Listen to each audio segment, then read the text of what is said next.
স্থানীয় সংবাদ পড়ছে চন্দন লেখাপাল। এখনকার বিশেষ বিশেষ খবর হলো, মুখ্যমন্ত্রী অধ্যাপক ডক্টর মানিক সাহা বলেছেন, রাজ্য সরকার স্বচ্ছতার সঙ্গে সর্বস্তরের জনগণের মান উন্নয়নে কাজ করে যাচ্ছে। অঙ্গনওয়াড়ি কর্মীদের পূজা অনুদান 210 টাকা বাড়িয়ে 2310 টাকা করা হয়েছে। রাষ্ট্রপতি দ্রৌপদী মুর্মু ভারতকে আবারও বিশ্বব্যাপী ব্যবসা এবং জ্ঞানের কেন্দ্রবিন্দুতে পরিণত করার আহ্বান জানিয়েছেন। প্রধানমন্ত্রী নরেন্দ্র মোদী এ মাসের 17 তারিখে সুস্থ নারী সশক্ত পরিবার অভিযানের সূচনা করবেন। এবার আসছি বিস্তারিত সংবাদে। মুখ্যমন্ত্রী অধ্যাপক ডক্টর মানিক সাহা বলেছেন, রাজ্য সরকার স্বচ্ছতার সঙ্গে সর্বস্তরের জনগণের মান উন্নয়নে কাজ করে যাচ্ছে। প্রধানমন্ত্রীর সবকা সাথ সবকা বিকাশ এই দিশাকে বাস্তবায়ন করাই সরকারের মূল লক্ষ্য। আজ আগরতলা রবীন্দ্র শতবার্ষিকী ভবনে সমাজ কল্যাণ ও সমাজ শিক্ষা দপ্তর আয়োজিত অনুষ্ঠানে তিনি কথা বলেন। অনুষ্ঠানে তিনি সমাজ কল্যাণ ও সমাজ শিক্ষা দপ্তরের 14টি প্রকল্পের উদ্বোধন ও 5টি প্রকল্পের ভিত্তিপ্রস্তর স্থাপন করেন।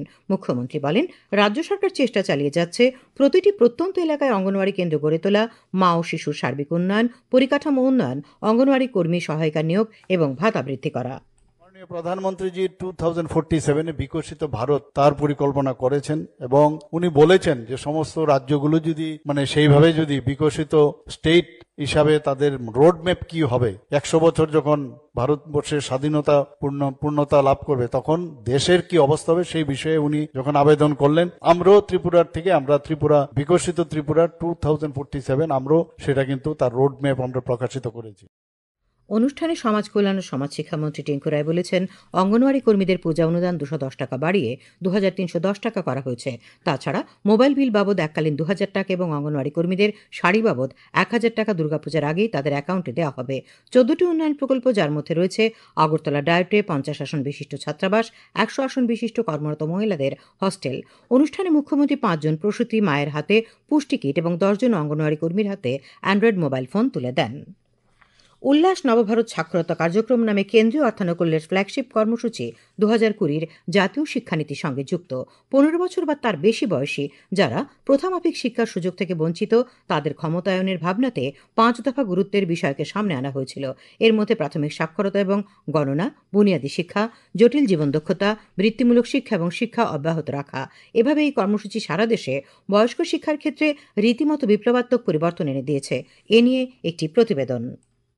ত্রিপুরায় 2022 মে মাসে উল্লাস কর্মসূচির রূপায়ণ শুরু হয়। বিভিন্ন স্তরে রাজ্য নির্বাহী, সাধারণ পরিষদ, জেলা, ব্লক এবং প্রাথমিক বিকাশ কমিটির মতো রূপায়ণ সংক্রান্ত কমিটিগুলি সর্বাত্মক সমন্বয় এবং নজরদারির দায়িত্ব পালন করে। এই সংক্রান্ত খুঁটিনাটি বিষয় তত্ত্বাবধানকারী বুনিয়াদী শিক্ষা অধিকর্তা নৃপেন্দ্রচন্দ্র শর্মা জানালেন, সর্বাত্মক আন্তরিকতায় 3টে পর্যায়ের মূল্যায়নে ত্রিপুরায় 95.6% সাক্ষরতার হার অর্জন সম্ভব হয়েছে। 80টা ইউনেস্কোর পূর্ণ স্বাক্ষর ঘোষণার 95% নিরীক্ষে ছাপিয়ে যাওয়ার সুবাদেই চলতি বছরের 23 জুন মুখ্যমন্ত্রীর ঘোষণার মাধ্যমে রাজ্য অর্জন করল সেই গৌরবময় পূর্ণ সাক্ষরতার স্বীকৃতি। আমরা কোয়ালিফাইড এবং টিচার্সদের, স্টুডেন্টসদের নিয়ে আমরা ক্যাম্প করেছি, বাড়ি বাড়িতে আমরা কাজ করেছি এবং আইডেন্টিফাই করেছি যারা এখনো শিক্ষিত হতে পারেননি, তাদের আইডেন্টিফাই করে তাদের সঠিকভাবে আমরা শিক্ষা দিতে পেরেছি।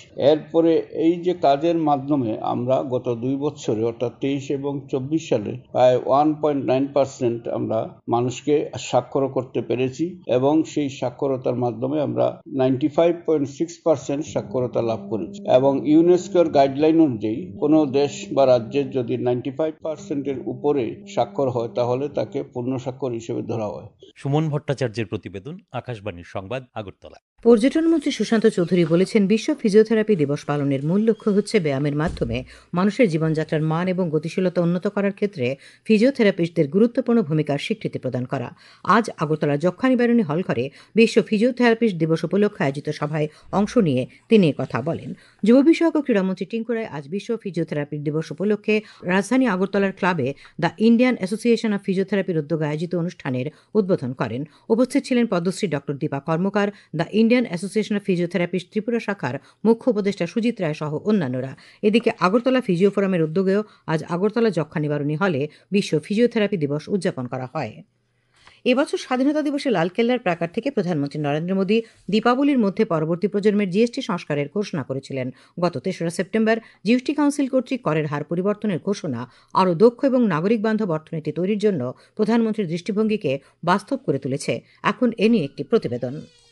দ্বিতীয় প্রজন্মের পণ্য ও পরিষেবা কর সংস্কার দেশের সাধারণ মানুষের জীবনমানে আশার আলো দেখাচ্ছে। প্রধানমন্ত্রীর স্বাধীনতা দিবসের ভাষণে করা প্রতিশ্রুতি বাস্তবায়ন অবশ্যই নতুন সংস্কারে সম্ভব হতে চলেছে। এই বিষয়ে সমাজের সর্বস্তরে আসছে ইতিবাচক প্রতিক্রিয়া। অর্থনীতির অধ্যাপক ইন্দ্রনীল ভৌমিক জানালেন, জিএসটি হার সংস্কারে সাধারণ মানুষের জন্য বিশেষ ভাবনা রয়েছে। জিএসটির মতো কর যেগুলো পরোক্ষ প্রকারের, তার করের পরিমাণটা জিনিসপত্রের দামের ভেতর ইনক্লুড করা থাকে। এখন সেই করের হারের যখন হ্রাস করা হয়, স্বভাবতই তার ইম্প্যাক্ট দামের উপরে আসে এবং দামটা কমে যায়। দাম কমলে স্বাভাবিকভাবেই ক্রেতা খুশি হয়, কিন্তু তার সঙ্গে যে জিনিসটা হয় সেটা হচ্ছে গিয়ে দাম কমার ফলে জিনিসটার চাহিদা বৃদ্ধি হয়। এই চাহিদা বৃদ্ধির জন্য তাতে খুশি হয় হচ্ছে গিয়ে উৎপাদকরা। অর্থাৎ এই কর হ্রাসের মাধ্যমে দু তরফের উইন উইন সিচুয়েশন এসে যাচ্ছে। একদিকে ক্রেতারা কম দামে জিনিস কেনার সুযোগ পাচ্ছে, অপরদিকে বিক্রেতারা বেশি দ্রব্য বিক্রি করার সুযোগ পাচ্ছে, আর তার মোট ফল দেশের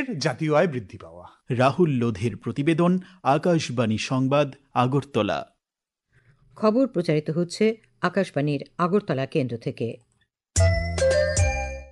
আকাশবাণীর সংবাদের আপডেট পেতে লগ ইন করুন www.newsonair.com এবং নিউজ অন এয়ার অ্যাপ এবং টুইটার ও ফেসবুক প্ল্যাটফর্মে এআইআর নিউজ অ্যালার্টসে। ইউটিউবে লক্ষ্য রাখুন নিউজ অন এয়ার অফিসিয়ালে। এছাড়া আকাশবাণী আগরতলার সংবাদের আপডেট পেতে দেখুন টুইটার বা এক্স হ্যান্ডেলে আকাশবাণী নিউজ আগরতলা, ফেসবুকে এআইআর নিউজ আগরতলা এবং ইউটিউবে আকাশবাণী নিউজ আগরতলা। রাষ্ট্রপতি দ্রৌপদী মুর্মু ভারতকে আবারও বিশ্বব্যাপী ব্যবসা এবং জ্ঞানের কেন্দ্রবিন্দুতে পরিণত করার জন্য আজ নাগরিকদের প্রতি আহ্বান জানিয়েছেন। নতুন দিল্লিতে ইঞ্জিনিয়ারিং এক্সপোর্টস প্রমোশন কাউন্সিলের প্ল্যাটিনাম জয়ন্তী উদযাপন অনুষ্ঠানে ভাষণ দেওয়ার সময় তিনি কথা বলেন। তিনি ভারতীয় অর্থনীতিকে আরও স্বনির্ভর এবং রপ্তানিতে উৎকর্ষ অর্জনের প্রয়োজনীয়তার উপর জোর দেন। তিনি বলেন, কোভিডের যুগে আত্মনির্ভর ভারতের যে ভিত্তি স্থাপিত হয়েছে তা ধারাবাহিকভাবে সাফল্যের দিকে এগিয়ে যাচ্ছে। भारत में उपलब्ध प्रतिभा और ऊर्जा यानी टैलेंट और एनर्जी को एनाबलिंग इकोसिस्टम प्रदान करके भारत को एक लीडिंग इनोवेशन इकोनॉमी बनाने का संकल्प आप सबको लेना चाहिए। ईईपीसी ने जो महत्वाकांक्षा लक्ष्य रखे हैं उनमें यदि परिवर्तन करना हो तो मैं ये सुझाव दूंगी कि आप अपने लक्ष्यों को और अधिक विशाल बनाएं, अपने प्रयासों को और अधिक विस्तृत बनाइए। প্রধানমন্ত্রী নরেন্দ্র মোদী এই মাসের 17 তারিখে সুস্থ নারী সশক্ত পরিবার অভিযানের সূচনা করবেন। সামাজিক মাধ্যমে কেন্দ্রীয় স্বাস্থ্যমন্ত্রী জেপি নাড্ডা বলেছেন যে এই উদ্যোগের লক্ষ্য হল সারা দেশে মহিলা এবং শিশুদের জন্য স্বাস্থ্যসেবা জোরদার করা, উন্নততর প্রাপ্যতা, মানসম্পন্ন যত্ন এবং সচেতনতা নিশ্চিত করা। তিনি বলেন, দেশব্যাপী অভিযানের অংশ হিসেবে আয়ুষ্মান আরোগ্য মন্দির, কমিউনিটি স্বাস্থ্যকেন্দ্র এবং অন্যান্য স্বাস্থ্যসেবা কেন্দ্রগুলিতে ৭৫,০০০ স্বাস্থ্য শিবিরের আয়োজন করা হবে।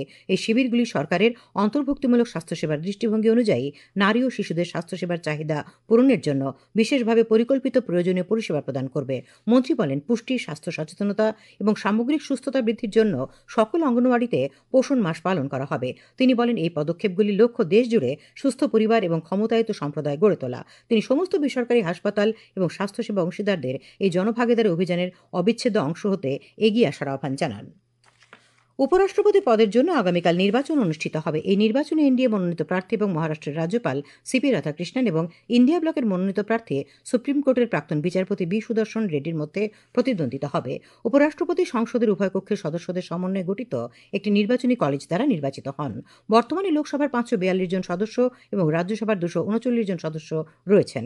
এবার উপরাষ্ট্রপতি নির্বাচনের জন্য ভোটার সংখ্যা ৭৮১ এবং সংখ্যাগরিষ্ঠতা সংখ্যা ৩৯১। উল্লেখ্য, স্বাস্থ্যগত কারণে গত জুলাই মাসে জগদীপ ধনখড় পদত্যাগ করায় এই নির্বাচন করতে হচ্ছে। কেন্দ্রীয় বাণিজ্য ও শিল্পমন্ত্রী পীযূষ গোয়েল বলেছেন যে ব্যবসা প্রতিষ্ঠানগুলি স্বদেশি পণ্যের উপর মনোযোগ দেওয়া উচিত, কারণ এটি কেবল ভারতের প্রবৃদ্ধিতে সহায়তা করবে না, বরং দেশের আর্থিক নিরাপত্তাকে শক্তিশালী করবে। আজ নতুন দিল্লিতে ৫৬তম ইপিসি ইন্ডিয়া জাতীয় পুরস্কার অনুষ্ঠানে ভাষণ দিতে গিয়ে তিনি বলেন যে বিশ্বব্যাপী পরিস্থিতিতে যতই চ্যালেঞ্জ আসুক না কেন, ভারত একটি জাতি হিসেবে ঐক্যবদ্ধ রয়েছে। মন্ত্রী স্মরণ করেন, ১৫ই আগস্ট প্রধানমন্ত্রী নরেন্দ্র মোদী স্বদেশি পণ্যের জন্য স্পষ্ট আহ্বান জানিয়েছিলেন। তিনি উদ্ভাবনের গুরুত্ব দিয়েছিলেন। শ্রী গোয়েল বলেন যে দেশের ১.৪ বিলিয়ন মানুষ ব্যবসা এবং বাণিজ্যগুলির উচিত ভারতে তৈরি পণ্যের উপর মনোনিবেশ করা। তিনি আরও উল্লেখ করেন যে দেশের শক্তি বাণিজ্য এবং এমএসএমই ক্ষেত্রের উপর নির্ভর করে, যা দেশের ব্যবসার মেরুদণ্ড। মন্ত্রী বলেন যে জিএসটি হার হ্রাস এবং সরলীকরণের মাধ্যমে প্রধানমন্ত্রী মোদী অভ্যন্তরীণ চাহিদা বৃদ্ধি করেছেন। আবহাওয়া। আগামীকাল আকাশ সাধারণত মেঘাচ্ছন্ন থাকবে। আগামীকাল দিনের সর্বোচ্চ তাপমাত্রা 34 ডিগ্রি সেলসিয়াস এবং সর্বনিম্ন 27 ডিগ্রি সেলসিয়াসের কাছাকাছি থাকতে পারে। আজ সর্বোচ্চ তাপমাত্রা ছিল 33.4 ডিগ্রি সেলসিয়াস এবং সর্বনিম্ন 26.8 ডিগ্রি সেলসিয়াস। বিকেল 5:30 পর্যন্ত বৃষ্টি হয়েছে 8.4 মিলিমিটার। শেষ করার আগে খবরের বিশেষ বিশেষ অংশগুলি আরেকবার। মুখ্যমন্ত্রী অধ্যাপক ডক্টর মানিক সাহা বলেছেন, রাজ্য সরকার স্বচ্ছতার সঙ্গে জনগণের মান উন্নয়নে কাজ করে যাচ্ছে। অঙ্গনওয়াড়ি কর্মীদের পূজা অনুদান বাড়িয়ে 2310 টাকা করা হয়েছে। রাষ্ট্রপতি দ্রৌপদী মুর্মু ভারতকে আবারও বিশ্বব্যাপী ব্যবসা এবং জ্ঞানের কেন্দ্রবিন্দুতে পরিণত করার আহ্বান জানিয়েছেন। প্রধানমন্ত্রী নরেন্দ্র মোদী মাসের 17 তারিখে সুস্থ নারী সশক্ত পরিবার অভিযানের সূচনা করবেন। স্থানীয় সংবাদ আজ এখানেই শেষ হলো।